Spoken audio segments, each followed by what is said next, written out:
And is it your opinion that those thoughts reached delusional proportions in Mr. Holmes' mind? Gradually, over time, they did, and they became the major preoccupation and force in his life. Now, you talked about bizarre delusions. Did Mr. Holmes' delusions have a bizarre quality to them in some aspects? They did have a bizarre quality to them. I've never, over the years, in the many people I've seen who have been delusional, what they presented were the more common delusions that I enumerated. The FBI is after them, the CIA is after them. This is very common. The symbols that he has presented in his writing and he described, I've never seen before. They did have a bizarre and pervasive nature to it, in the sense that he was building upon it. It's one step after another, and you can see how the delusion builds. Having some premises that are totally irrational and that nobody in our society shares, take a life of their own. And one thing, and his premise is unshaken. He still believes this way today. So these are very pervasive delusions that are bizarre. And in some way, may I say, in some way,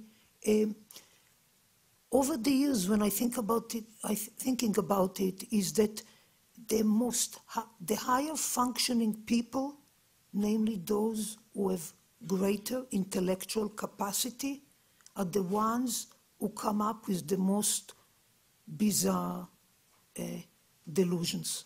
And why is that? Why does intelligence seem to foster these more bizarre delusions? More elaborate thinking, more pondering about the nature of the universe that most of us just don't think about. So most people who develop schizophrenia are people like us. Sometimes I think they could have been our children or our siblings. I mean, 1% of the population worldwide. And there are people that, they're common people. Those who are with high intelligence, when they develop the delusions, they become very elaborate.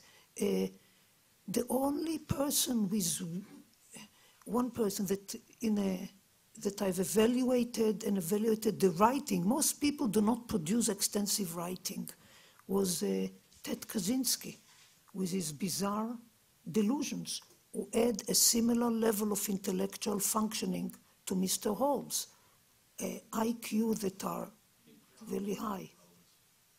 So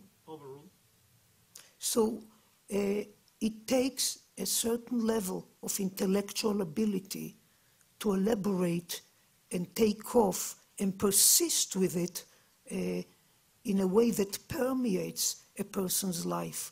So it's just greater capacity that rather than being directed to what we consider productive life, is invested in elaboration and explanation of everything that is around us within the delusion.